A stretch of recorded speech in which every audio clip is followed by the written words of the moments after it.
Olá pessoal, tudo bem com vocês? Sejam bem-vindos a mais uma aula aqui de Geografia no canal Mais Humanidades. Eu sou o professor Paulo Mendes, professor de Geografia aqui, e vou tratar com vocês nesta aula de um dos temas que está sempre muito presente no Enem, né?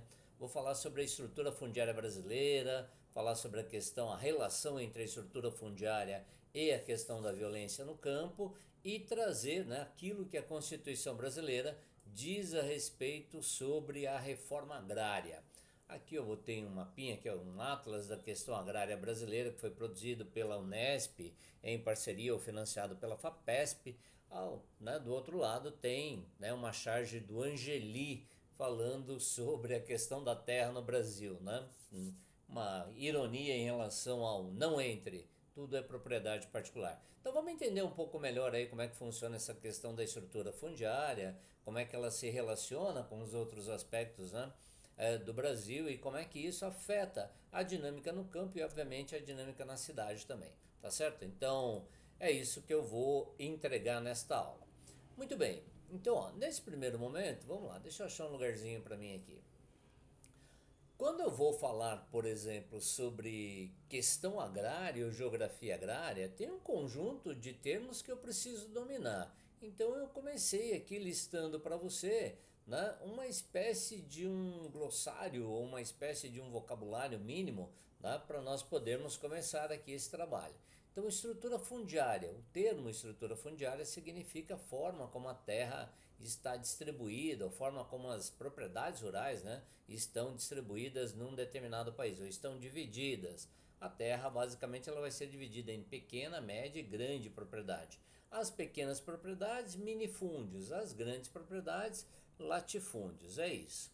Né? O INCRA é o Instituto Nacional de Colonização e Reforma Agrária.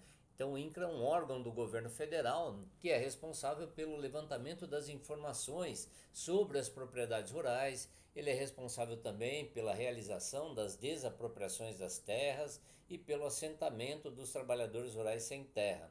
Então, o INCRA tem um papel importantíssimo na política agrária do país. Depois vem dois termos, né, que são relacionados, estão relacionados e que são importantes de entendermos. Terra devoluta. Não existe em nenhum lugar do mundo, no Brasil idem, terra sem dono. Né? Na realidade, toda terra sem dono ela pertence ao Estado, no caso brasileiro, à União. Terra improdutiva não tem nada a ver com a ideia de infertilidade do solo.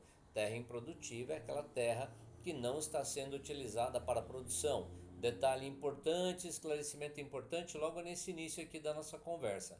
A Constituição brasileira, ela determina que a terra tem que cumprir a sua função social, e a função social da terra é a produção de alimentos, ok? Então, terra improdutiva, não relacione com a questão da infertilidade, é aquela terra que está sem uso. Grilagem de terra. Grilagem é um termo que é utilizado aí, né, para aquele ato de falsificação da documentação de posse da terra, ou seja, a escritura da terra. Né? Então, o termo associado aí à ideia do inseto, do grilo, né, é porque o grilo, esse pessoal que faz essa falsificação, acaba colocando a escritura da terra em contato lá com o grilo, e a urina do grilo, além do fato de que o grilo come, né, um papel, mas a urina do grilo ela dá aquele aspecto de envelhecimento para a escritura. Então aquela ideia de falar que, olha, foi feito por alguém, meu avô, meu bisavô, meu tataravô, sei lá eu quanto tempo. Grilagem de terras é um ato totalmente fora da lei. Né? E a gente vai analisar esse caso aqui a respeito de grilagens de terras no Brasil. Gato, né, é um termo que é utilizado para indicar um empreiteiro de mão de obra. Então vamos pegar uma situação clássica assim, ó, cortadores de cana, né, que vêm trabalhar aqui no interior de São Paulo, por exemplo, vem da região do Nordeste, do Norte de Minas, região do Vale do Jequitinhonha. As empresas, ou seja, as usinas, elas não vão até lá contratar essas pessoas. Elas mandam, né, um empreiteiro, e esse cara é chamado de gato. Então ele atua, né, ele trabalha para essas empresas e ele tem um papel aí na exploração da mão de obra que é gigantesco. Então, assim, é aquele trabalhador, né, que acaba cumprindo o papel do patrão na questão aí da exploração. Então, assim, É bem importante entender o papel dessa figura e mais para frente voltaremos a falar dela. O latifundiário, proprietário de grandes propriedades rurais, né? Então assim, e de novo vamos lá, né? Logo de começo vamos entender a estrutura aqui daquilo que é a proposta. Eu não vou demonizar nem romantizar nenhuma situação, ok? O latifúndio por si só ele pode não apresentar problema nenhum. A grande questão é o latifúndio improdutivo, né? A grande questão é o latifúndio que foi grilado. A grande questão, né, é aquela terra que está lá e alguém está se dizendo dona dela, mas que não tem a documentação, né, devidamente. Então esse é o grande item. Em relação, né, ao movimento social sem terra, ou ao movimento dos trabalhadores rurais sem terra, é importante destacar que quando se fala acampamento, né, está se falando de algo que é meio que uma estratégia utilizada pelo MST, né, para tentar acelerar o processo de desapropriação das propriedades que serão destinadas à reforma agrária. Então, o acampamento é como se fosse uma técnica, é uma ideia de do jeito que está aqui mesmo, ó, uma técnica utilizada aí pelos integrantes dos movimentos para forçarem os órgãos do governo a acelerarem aí o processo de desapropriação. Quando está na fase assentamento, aí, né, já ultrapassou, então não é mais um acampamento, é um assentamento.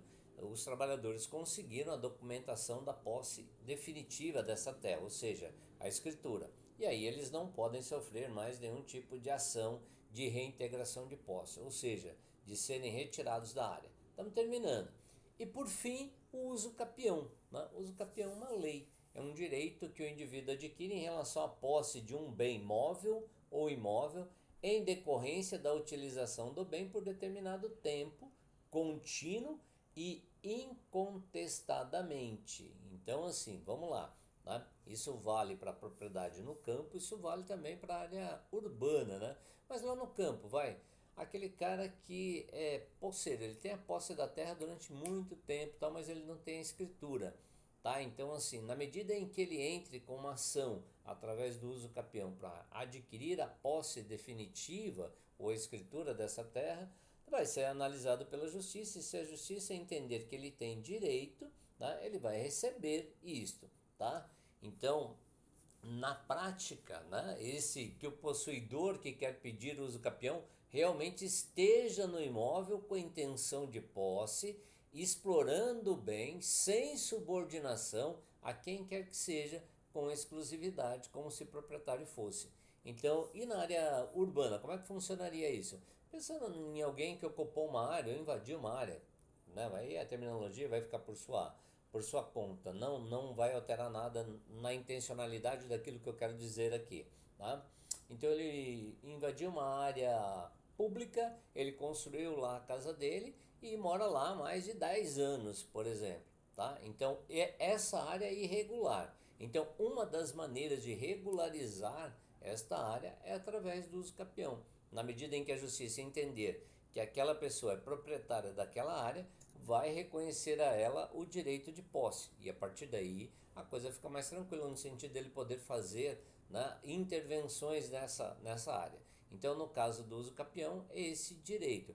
E a pessoa que consegue esse título, né, de propriedade pelo uso capião, ele não pode vender essa terra durante um determinado período, de pelo menos, né, uns 10 anos, ok?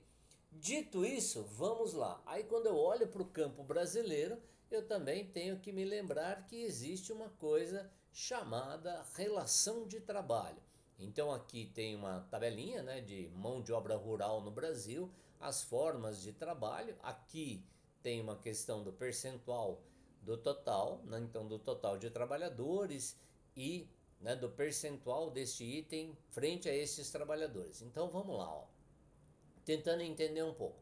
Posseiro, parceiro, pequeno proprietário, arrendatário, assalariado permanente, assalariado temporário e não remunerado. Bom, aqui, né, nesta lista, quem é que eventualmente eu posso ter dificuldades de entender? A questão de quem é o porceiro, quem é o parceiro, quem é o tal do meeiro. Então, ó, posseiro, agricultor pobre que ocupa terras abandonadas, barra devolutas, lembrando, Não existem terras sem dono, são terras que pertencem ao Estado, né? Legalmente, ele pode valer-se do uso campeão para reclamar a posse definitiva, né? E aí, ele vai ter que comprovar que ele só tem aquela terra lá, né? Que ele depende dela para sobreviver e, né, neste caso, ele vai ter reconhecido o seu direito. Esse é o posseiro. Parceiro é aquele trabalhador, né, que não tem terras e ele vai trabalhar na terra de alguém. E em troca, né, para pagar pelo uso dessa terra de alguém, ele vai destinar uma parte daquilo que ele produziu. Então, em troca de parte da produção obtida. Quando essa parte corresponde a 50% do total, ele é chamado de meeiro. E, gente, vamos lá, vai. Se você que está aí do outro lado, você não faz a mínima ideia de como é que seja isso, é mais ou menos assim, ó.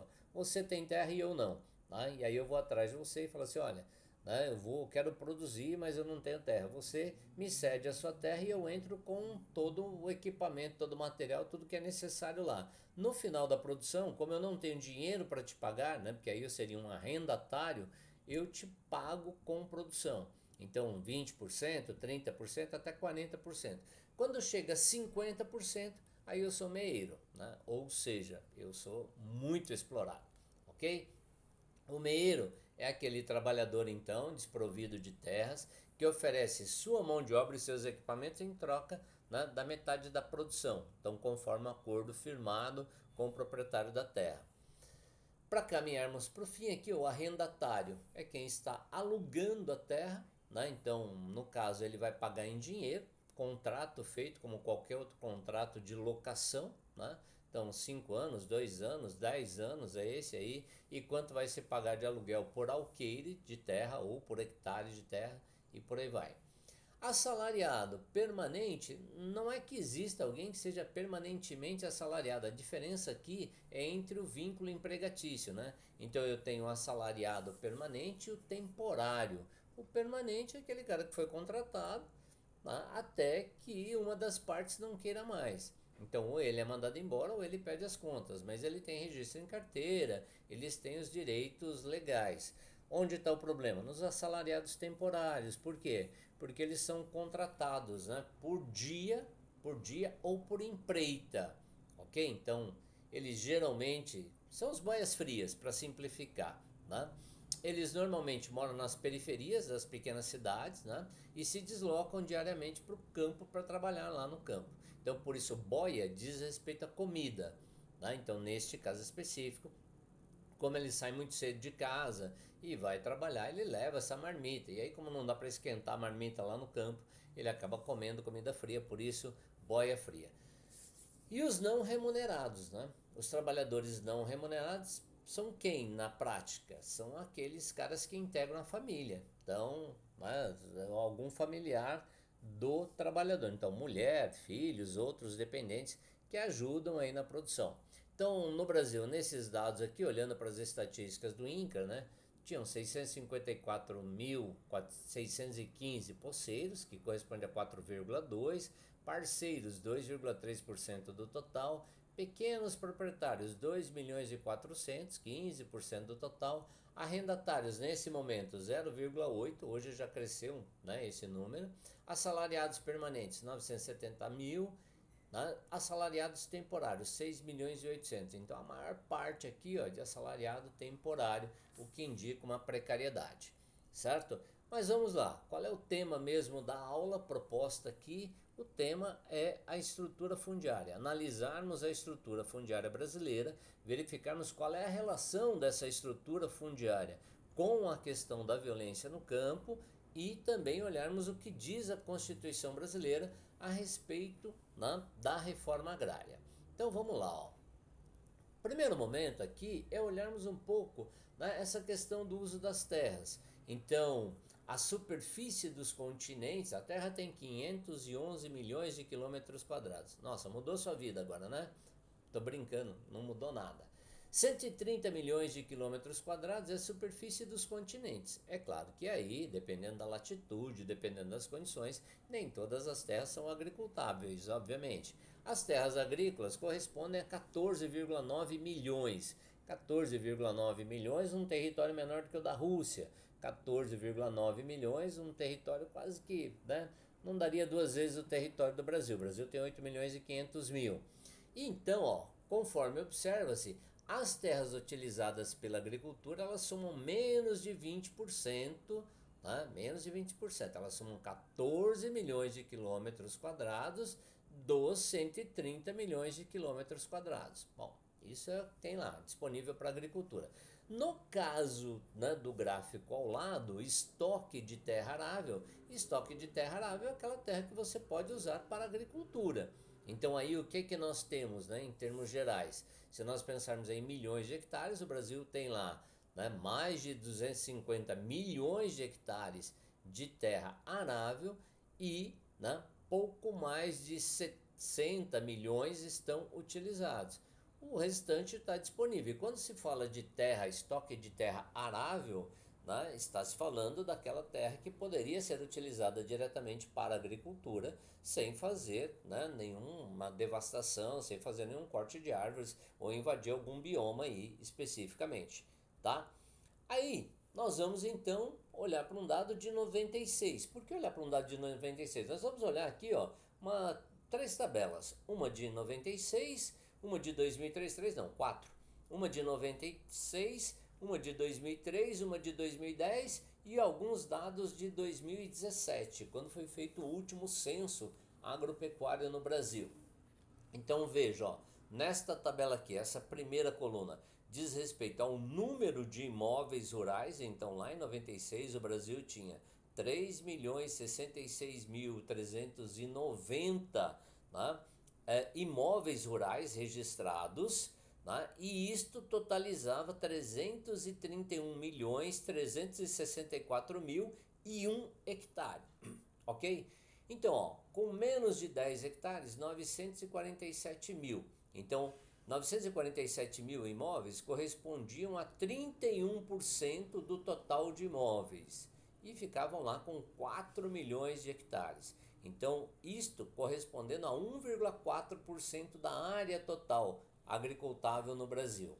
Por outro lado, nós percebemos aqui, ó, vamos lá direto já para o outro ponto, ó, de 1.000 hectares ou mais, 43 mil imóveis rurais, correspondendo a 1,5% dos 3 milhões de imóveis, né, tinham lá 165 milhões 756.662 hectares, o que correspondia a 52% do total. Bom, gente, isso aqui mostra uma coisa básica, né?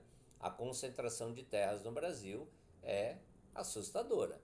Muito bem, vamos olhar aqui então a evolução da estrutura entre 2003 e 2010. Veja que aqui, ó, nós vamos ter agora por nome, né? Minifúndio, pequena propriedade, média propriedade, grande propriedade. E aí o cadastro do INCRA, ele vai trazendo, ó, de acordo com dados declarados pelo proprietário, né? E a Lei Agrária de 93, já vai trazer aqui a grande propriedade improdutiva e a produtiva. Então, ó, minifúndios 2.736.000, pequenas propriedades 1.142.000, mas a grande propriedade 112 mil. Então 112 mil propriedades rurais, ficando com 51,3% das propriedades agrícolas. E aí quando a gente olha dessas 112, 58 mil destas, né, 112 mil, 58 mil sendo propriedades improdutivas, né? Então, ó, 31% do total. Esse é um dado importante para observarmos. Aí quando a gente olha para, né, 2010, nós vamos perceber o que, ó? Veja lá, deixa eu me localizar aqui para me posicionar, não localizar, né? Mas me posicionar para não te atrapalhar.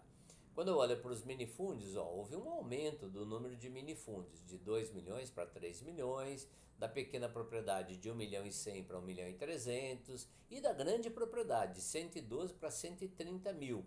Mas ao mesmo tempo também aumentou o número de propriedades improdutivas. Elas saltaram de 58 mil para 69 mil. E se elas tinham lá 133 milhões de hectares improdutivos, aqui agora elas têm, né, em 2010 elas somavam 228 milhões. Então, correspondendo a 71%, né, do total.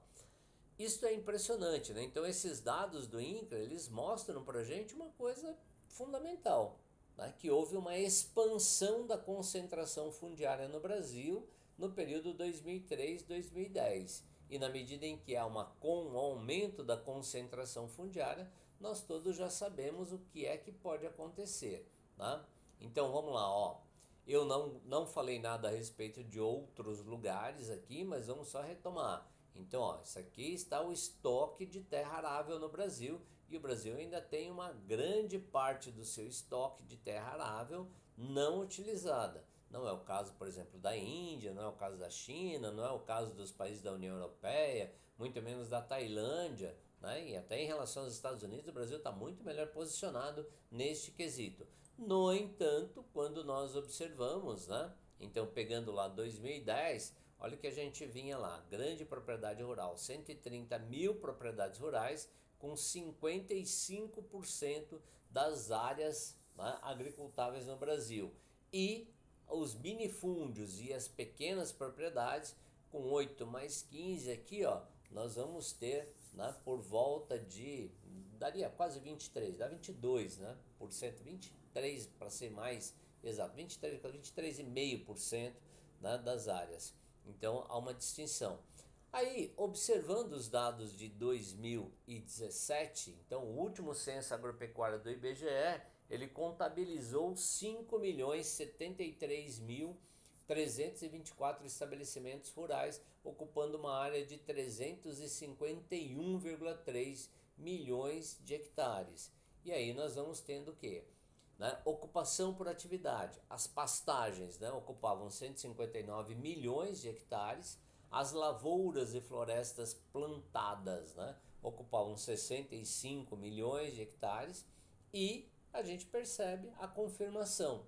Apenas 0,7% das propriedades rurais tem mais de 2 mil hectares, mas ocupam 50% ou quase 50% do total da área rural do Brasil. E aí então, ó, alguns estudos indicando que uns estudos da Embrapa, da Empresa Brasileira de Pesquisa Agropecuária, indicando que o Brasil tem um potencial para expandir a área de cultivo em 30 milhões de hectares, certo? Sem a necessidade de desmatamento, bastando converter pastagens degradadas em áreas agricultáveis, né? Então é só fazer um processo de recuperação dos solos aí. E é claro que quando a Embrapa está apontando isso, ela está apontando dentro da viabilidade. Se tem uma coisa que eles sabem fazer, né, é exatamente isso: desenvolver tecnologia, desenvolver novos métodos para, né, aproveitar melhor aí o potencial e a produção. Ok? É isso. Dito isso, então vamos olhar para o gráfico, né? Então, olhando para o gráfico, o que, que nós vamos ter? Ó, distribuição da área e da quantidade de estabelecimentos rurais segundo os grupos de área. Então, pegando o mesmo censo lá, os dados lá, olhando para cá a respeito, né, do tamanho das áreas. Então, vamos lá, ó, até 50 hectares, ok? Então, no caso de até 50 hectares, nós vamos ter, tínhamos 12, passou para 81, né, de 50 a 100, 28 para 15, e aqui, na prática, né, nós vamos ter uma situação bem específica. Veja aqui, ó, de 1.000 a 2.500 hectares, 0,7%, e mais de 2.000, 0,3%. Isso significa o quê? Isso significa que nós temos, né, uma concentração gigantesca da propriedade da terra no Brasil. E quais são as consequências disso? Eu não vou ficar analisando os dados em si aqui, até porque, né, nós teremos oportunidade de trabalharmos com isso de maneira mais acentuada. Mas olha só, quando nós olhamos para esse tamanho, né, das propriedades rurais, nós vamos percebendo algumas coisas bem importantes aqui, o que pelo menos deveriam chamar muito a nossa atenção, né? Que é o fato de que, ó, se nós observarmos, né, pequenas propriedades, médias propriedades, vejam que tem algumas áreas aqui, ó, que é uma gigantesca área com grandes propriedades. E aí, né, quando nós observamos para isso, esses dados, né, comparando com outro mapa, ó, veja o mapa de grilagem de terras. veja que aqui, ó, nessa região, né, do Pará, nesta região do Mato Grosso, vindo por Mato Grosso do Sul, se nós pegarmos essa área aqui do Acre, vindo para o né, pro Amazonas e coisas do gênero, nós vamos perceber que assim, ó, há uma enorme quantidade de grilagem de terras no Brasil, ou uma enorme quantidade de terras griladas no Brasil. Então tem um monte de gente aí que diz que é dono, mas não é dono, que grilou a terra. E que aí, né, você tem uma situação que é extremamente complicada. Por quê? Na medida em que eu me declaro proprietário de algo que não é meu, significa que eu peguei de alguém. E esse alguém é o Estado, normalmente, tá? E aí, quando o Estado descobre isso, até ele comprovar que esse cara não é o proprietário, né, esse cara vai ficando por lá. Mas isto tem uma relação direta com a questão da violência no campo. Então, a concentração fundiária associada à questão da grilagem de terras, tá, acentua gigantescamente aí os conflitos pela terra. Eu peguei aqui, ó, uma questão da FUVEST para você dar uma olhadinha como é que aparece, né, ou como é que pode aparecer nos vestibulares. Vamos só pegar aqui, ó, estabelecimentos rurais. Então, ó, estabelecimentos rurais, 53% tem de 10 a 100 hectares, 31% tem menos de 10 hectares, ok? Só que esses 31% que tem menos de 10 hectares, eles ocupam 1,8% da área total. Ao passo que 1,6% dos estabelecimentos rurais com mais de 1.000 hectares, né, eles ocupam 43% da área rural. Então, isto me leva à seguinte alternativa: tem uma pequena quantidade de propriedades com até 100 hectares? Não. Tem uma grande quantidade de propriedades com mais de 1.000 hectares? Também não. Mais de 1.000, não, ó, mais de 1.000, um número pequeno. O que a gente vai ter é uma grande quantidade de propriedades com até 100 hectares, correspondendo às menores parcelas da área ocupada, o que significa que tem uma distribuição muito desigual da terra. E aí, né, se você, junto comigo aqui, ó, se você marcou essa alternativa, ou já indicaria a alternativa C, nós teríamos acertado. Eu coloquei o mesmo gráfico aqui para você, ó, fiz uma figurinha, né, para facilitar o entendimento. Então, ó, 31,6% dos estabelecimentos rurais, né, então menos de 10 hectares. Só que esses 31,6 aqui correspondendo a 1,8% da área. Né? 13,2% dos estabelecimentos de 100 a 1.000. Então 36% da área. E aí, né, a gente vai percebendo que, ó, 53% dos estabelecimentos rurais ficam com 18% da área. É uma comprovação somente daquilo que já sabemos, né, que é uma grande concentração. E se eu tivesse que explicar esta grande concentração fundiária, né, pegando a partir da história brasileira? Bom, não tenho como fugir, né, dos pontos básicos que aqui estão. Então o Brasil foi dividido, né, em uma divisão territorial em sesmarias ou em capitanias hereditárias, aquelas grandes propriedades que foram destinadas aí aos amigos do rei. Além disso, a Lei de Terras de 1850, para quem, né, eventualmente não se lembra, em 1850 começa aquela história um pouco antes até, né, de proibição do tráfico negreiro e começa a ter aquela grande expansão do café no Brasil e, né, quando o Brasil começa a trazer muitos imigrantes, os proprietários rurais acabaram forçando aí a aprovação da chamada Lei de Terras. Na Lei de Terras, só tinha direito à terra no Brasil quem tivesse dinheiro para comprá-la ou quem recebesse uma doação, né, da coroa. Os imigrantes não tinham dinheiro para comprar e os escravos recém-libertos, né, por manifestações, por luta pessoal, né, porque quando a princesa Isabel vai assinar lá, na realidade a imensa maioria dos escravos usados já tinham sido, né, já tinham comprado a própria alforria. E é importante destacar isso, a luta deles e não em si o ato de bondade ou o que quer que seja da princesa. Mas a lei de terras ela veio para garantir aos proprietários de terra que eles não seriam afetados de forma nenhuma. Muito bem, muito tempo se passou, 1964, né? Em 1964 nós vamos ter o que? a ditadura militar. E a ditadura assume, tá? Os ditadores eles assumem o poder garantindo que fariam uma reforma agrária. Então vem lá o Estatuto da Terra de 64. O que ele dizia? Que iria executar uma reforma agrária e que haveria o desenvolvimento da agricultura. Tá? Então você que está aí do outro lado, você já sabe perfeitamente bem que isto não aconteceu. A ideia de falar de uma reforma agrária era para conter, né, as movimentações ou para, de certa forma, acalmar o campo que estava bem tenso naquele momento. Então, a ditadura reprimiu os movimentos populares nas cidades, mas principalmente no campo, e isso, né, acabou fazendo com que a reforma agrária não avançasse de forma nenhuma. Quando nós tivemos, né, a redemocratização do Brasil, essa redemocratização ela vem marcada, né, por uma disputa política entre dois grupos, um representado pela União Democrática Ruralista, chamada UDR, e o MST, que vai se formar ali pelos anos 70, mais ou menos. Aí, gente, ó, por favor, né, pensando em termos de movimento sem terra, né, se nós voltarmos ao Brasil, do Nordeste, as chamadas Ligas Camponesas do Francisco Julião, isso devem ser ali por volta dos anos 30 do século XX, mas nos anos 70 é que essa coisa vai se estruturar mais ou menos dessa maneira, né? Então, essa disputa e óbvio que os ruralistas sempre ganhando. E aí, né, um sexto item que eu acrescentaria aqui, né, que eu estou chamando de falta de vontade política, mas foi exatamente isso, né? Os governos que vieram com a redemocratização do Brasil, Sarney, Collor, Itamar Franco, Fernando Henrique, Lula, Dilma, Temer e Bolsonaro, eles, né, assim, não vou nem falar do último citado aqui, porque nem era proposta mesmo, né? Mas os outros, não o Temer em si, mas os outros, o Temer, ele não tinha plataforma de governo, né? Ele era vice da Dilma. Mas os outros não tiveram vontade política nem cacife para bancar isso, né?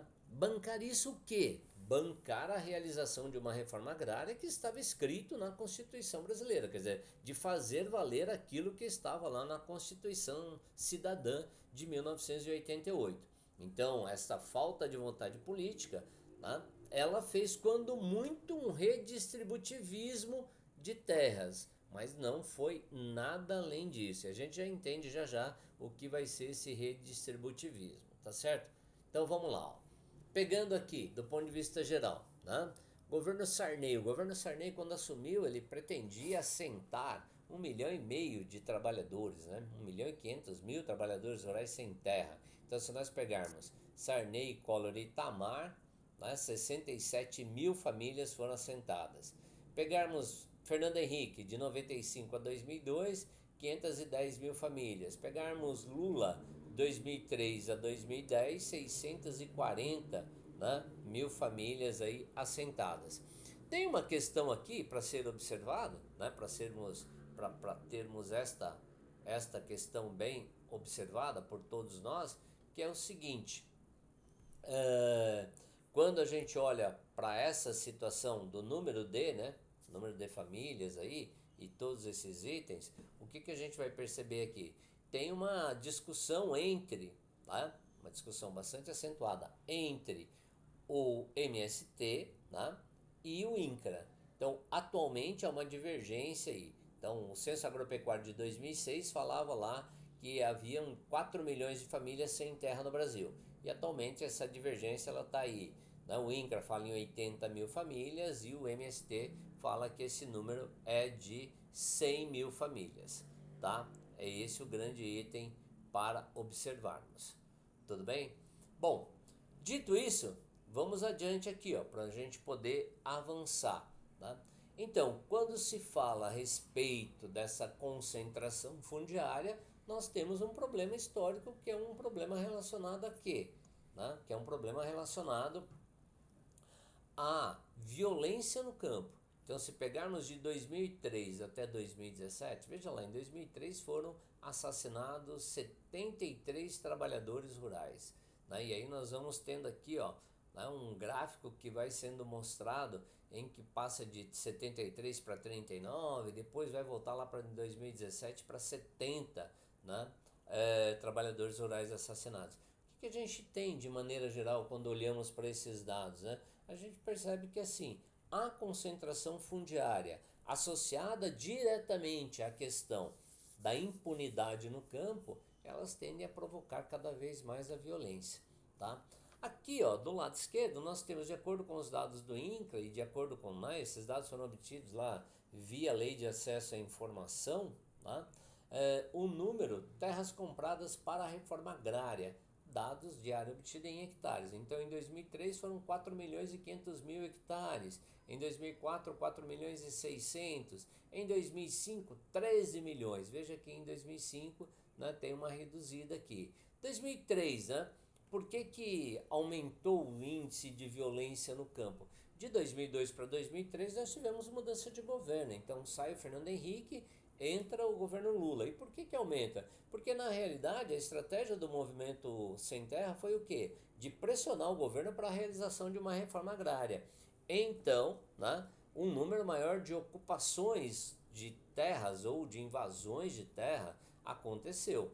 E isso acabou, né, aumentando a violência no campo. Por outro lado, o Estado brasileiro foi incapaz de dar respostas no sentido de conter essa violência, tá? Mas é um item bastante importante de ser observado aí por todos nós, tá? E o que diz a Constituição Brasileira de 1988 a respeito da reforma agrária, né? A Constituição ela é muito clara. Ela vai dizer o seguinte: deixa eu sair para cá e ficar aqui em cima da Constituição. Estou no verdinho da Constituição agora, ó. Artigo 184. Compete à União desapropriar por interesse social para fins de reforma agrária o imóvel rural que não esteja cumprindo a sua função social, portanto que não esteja produzindo alimentos e que não esteja respeitando outros itens também importantes, tá? Mediante prévia e justa indenização em títulos da dívida agrária, com cláusula de preservação do valor real, resgatáveis no prazo de até 20 anos. São os tais, né, precatórios aí, a partir do segundo ano de sua emissão, e cuja utilização está prevista em lei. Então, cabe, né, ao governo federal identificar esses imóveis, desapropriá-los e fazer, né, a questão da destinação dessas terras à reforma agrária. Vamos lá. O que está dizendo mais aqui, ó? Está dizendo o seguinte: as benfeitorias úteis e necessárias serão pagas em dinheiro. Então, aquele cara, né, que tem lá e fez umas benfeitorias no terreno, na terra, ele vai receber por elas e essas benfeitorias serão pagas em dinheiro. E aí vem aquele item que é importantíssimo que as pessoas saibam, né? Importantíssimo que as pessoas saibam, porque tem muita gente que não sabe. Então, aí é importante saber. São insuscetíveis de desapropriação para fins de reforma agrária, ou seja, não serão suscetíveis de desapropriação para a reforma agrária de forma nenhuma. A pequena e a média propriedade rural, desde que o seu proprietário não possua outra, né? Aquela ideia de que, ó, só tem essa pequena propriedade, só tem uma média propriedade, está fora da pauta de reforma agrária. E aquela propriedade que pode ter o tamanho que for, desde que ela seja produtiva. A discussão está aí, né? Por isso que é a questão da terra improdutiva, por isso que lá no começo eu falei sobre o aspecto relacionado, né, à ideia de cumprir a função social. Bom, para fechar, o que diz mais a Constituição? O que é a função social? Né? A função social da terra ela é cumprida quando a propriedade rural atende simultaneamente, segundo critérios e graus de exigência estabelecidos em lei, os seguintes requisitos. Primeiro, aproveitamento racional e adequado da propriedade, utilização adequada dos recursos naturais disponíveis e preservação do meio ambiente, né, definidos lá dentro do Código Florestal, observância das disposições que regulam as relações de trabalho, ou seja, né, eu fui pego na minha propriedade rural, não tenho, tá, gente? Eu fui pego lá na minha propriedade rural com 30 trabalhadores em condições análogas à escravidão. Então essa terra, por lei, né, ela deveria ser destinada à reforma agrária. Agora, nós todos sabemos que quando isso acontece, né, os proprietários rurais eles logo resolvem esse problema para não terem nenhuma outra questão com a justiça. E também, né, então, ó, também que haja exploração que favoreça o bem-estar dos proprietários e dos trabalhadores. Então, isto significa cumprir função social. Então, tem que produzir, tem que ter utilização adequada dos recursos, tem que observar as leis, né, em relações de trabalho e tem que favorecer o bem-estar dos proprietários, mas também dos trabalhadores, ok? E o artigo 189 da Constituição de 1989, de 88, vai dizer o seguinte: aqueles que receberem um imóvel rural em título de reforma agrária, tá? Eles não poderão negociar este imóvel por um prazo de no mínimo 10 anos. Então, os beneficiários da distribuição de imóveis rurais pela reforma agrária receberão títulos de domínio ou de concessão de uso inegociáveis pelo prazo de 10 anos. A Constituição é muito clara naquilo que ela define, né? Agora sabemos que isto não aconteceu no Brasil. Mas aí, né, não acontece no Brasil, a galera fica assim, poxa, mas tem gente que às vezes você fala de reforma agrária, tem uma galera que às vezes quase tem, né, uma vertigem. Reformar uma estrutura significa torná-la melhor, né? Toda reforma que é feita é para melhorar. Não há, né, sentido você fazer uma reforma, qualquer que seja ela, a começar pela sua casa ou por qualquer outra coisa, no sentido de piorar. Embora algumas reformas, eventualmente, a exemplo do ensino médio, né, nós tivemos aí várias coisas para serem ajustadas. Mas vamos voltar aqui, ó. Os dados, então. Né? Então, voltei para aquela tabela que a gente viu lá atrás. Né? A grande questão no Brasil está aqui, ó, né? Não é no número de grandes propriedades rurais. Né? A questão é no número de grandes propriedades rurais improdutivas, porque estas terras elas deveriam ser direcionadas para a reforma agrária. Né? E na medida em que elas não são, a violência no campo ela vai se acentuando. Eu peguei alguns dados aqui para nós podermos analisar. Então, quantidade de conflitos no campo no Brasil, né? Em 2023, os conflitos no campo envolveram 950 mil pessoas. Quantidade de conflitos por terra em 2023, 700 no norte, 40% dos conflitos, tá? E aí, assim, se nós pegarmos 2014 aqui, 1.300, 2023, 2.200, veja que em vários momentos aqui houve um aumento, né? Foi aumentando de 1.300 para 1.337, 2014 para 2015 deu uma diminuidinha, mas logo em seguida, tá, aumentou e aí vem seguindo aumentando até 2023. Nordeste 530, então 30% dos conflitos. Lá no Centro-Oeste 300 conflitos, 17%, o Sudeste com 6% e o Sul com 5%. Então, só para relembrar, para quem está me acompanhando por aqui, estou analisando a questão dos conflitos, né, da estrutura fundiária e da violência. Bom, aí a gente olha para esse dado. Então, veja só, né? É claro que dificilmente as pessoas já, quem vai cometer um ato de violência no campo vai começar pelo assassinato. Então, se nós olharmos para um mapinha de ameaças de morte, né, nas regiões brasileiras, nós vamos perceber que nesta região aqui, ó, né, pegando Pará, tá, principalmente nesse trecho, pegando um trecho aqui, né, do Maranhão, indo em direção ao Piauí e de outras áreas vindo até a região do Acre, né, nós vamos perceber que assim, as ameaças de morte foram muitas nessas áreas. E aí a gente vem para as tentativas de assassinato. Tá?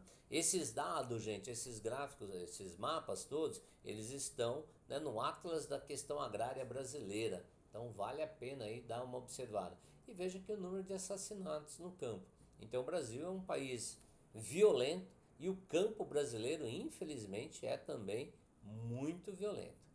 Vamos lá, para caminharmos para o final aqui? Então, ó, quando nós comparamos, né, essa questão da cartografia, ela é bem importante porque ela nos permite observarmos vários itens. Ó. Quando a gente compara os conflitos fundiários no Brasil, né, aqui essa região 1, ó, Araguaia, Tocantins, a região chamada aí de Bico do Papagaio, o sertão de Pernambuco, e aí vem vários lugares, né, 2, 3 aqui, ó.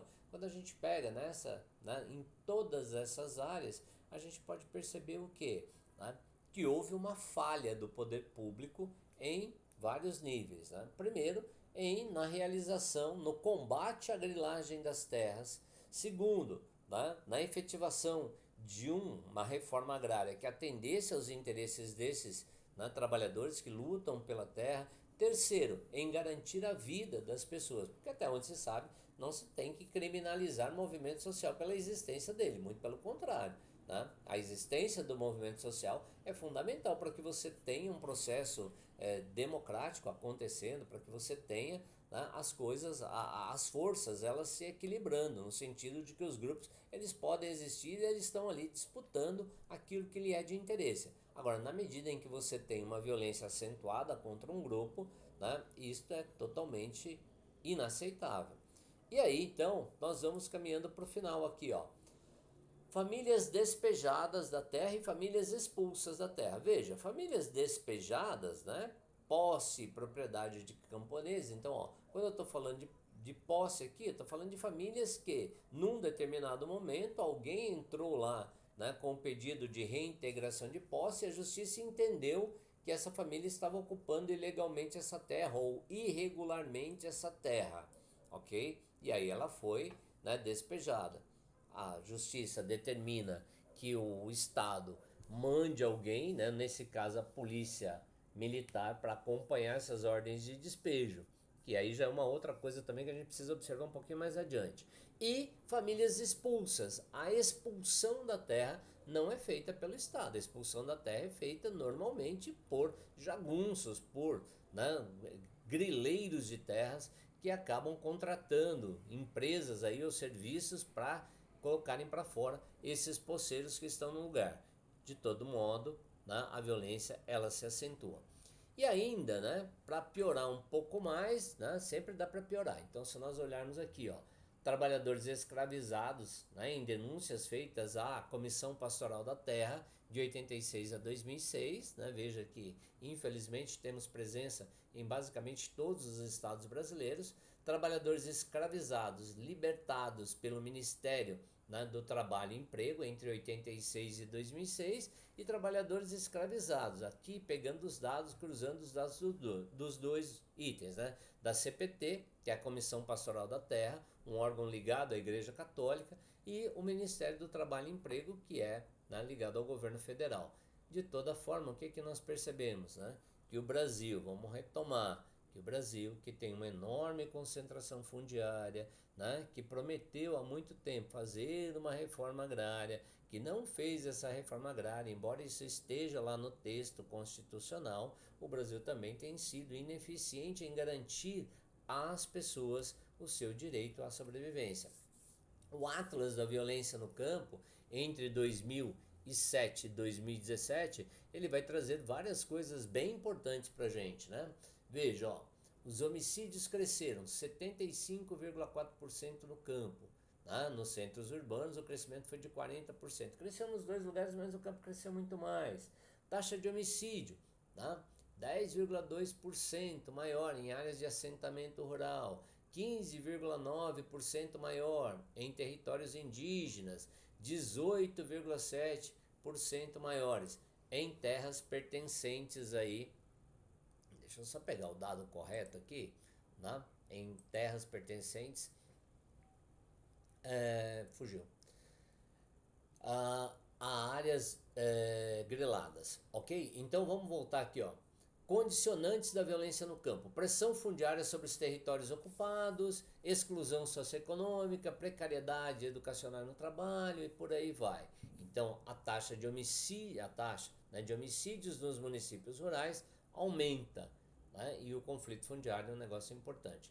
Esses dados valem a pena, né? Esse atlas está disponível aí na internet, você encontra ele fácil e vale a pena dar uma analisada. Para fechar, né, aqui a gente vai tendo aqui, ó, trabalho escravo no Brasil. Então quase 54 mil trabalhadores foram, né, resgatados desde 1995. Então, e o argumento é sempre o mesmo, né? Ganância, miséria, impunidade, é o tripé explicativo, né, de acordo com o Frei Xavier Plassat, da Comissão Pastoral da Terra, que é vinculada à CNBB, a Conferência Nacional dos Bispos do Brasil.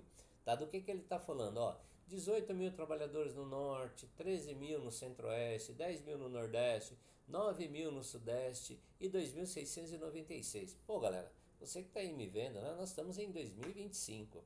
Você falar de trabalho escravo no Brasil, né? Ainda hoje é um negócio absolutamente absurdo, em qualquer época é absurdo, né?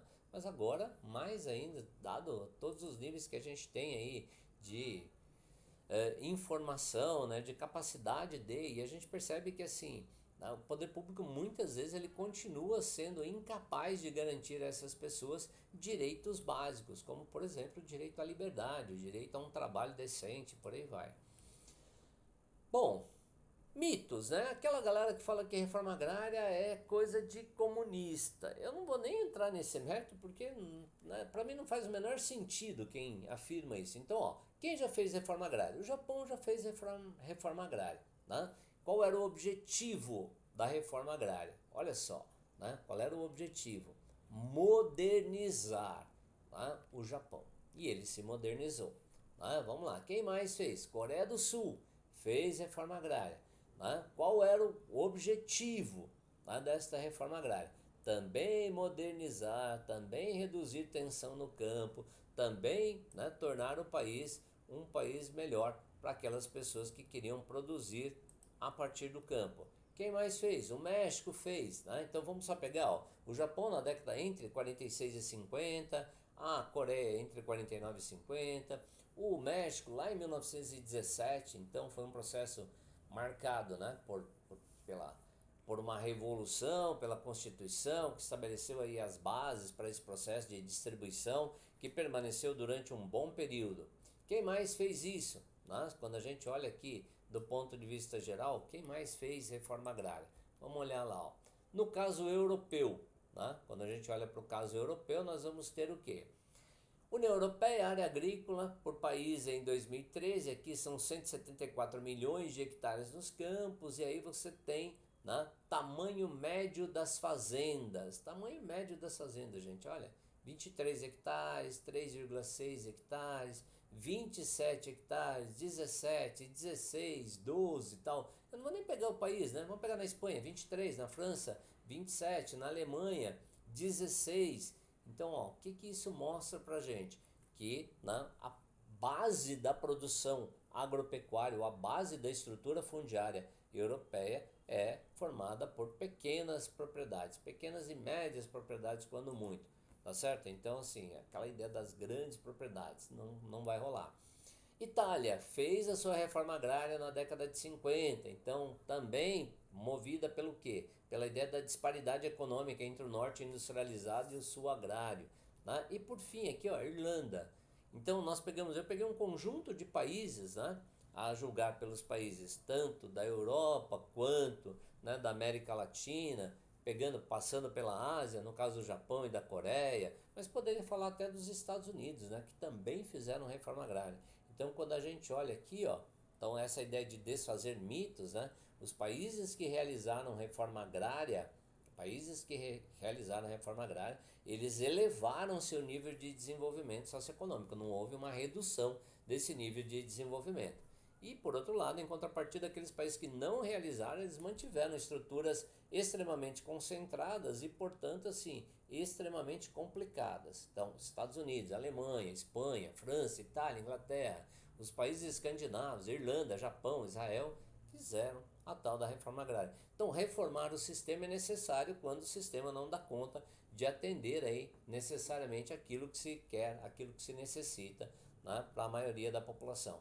Só que aí, eu acho que você se lembra que agora há pouco eu falei do redistributivismo de terras, né? Então só redistribuir terras não adianta. É possível não, é necessário que essa reforma agrária ela garanta, né, a desconcentração e a democratização da estrutura, que ela garanta a produção de alimentos, que ela garanta a geração de renda, que ela garanta combate à fome, que ela garanta, né, redução dessa migração campo-cidade, que ela garanta efetivamente uma democratização das estruturas de poder. Por isso que quando se fala de uma reforma agrária, é fundamental que essa reforma agrária ela contemple a redistribuição de terras, mas que ela garanta o acesso aos mecanismos de produção. Quais mecanismos? Financiamento a máquinas, a equipamentos, as tecnologias, né? Todos esses elementos que são fundamentais.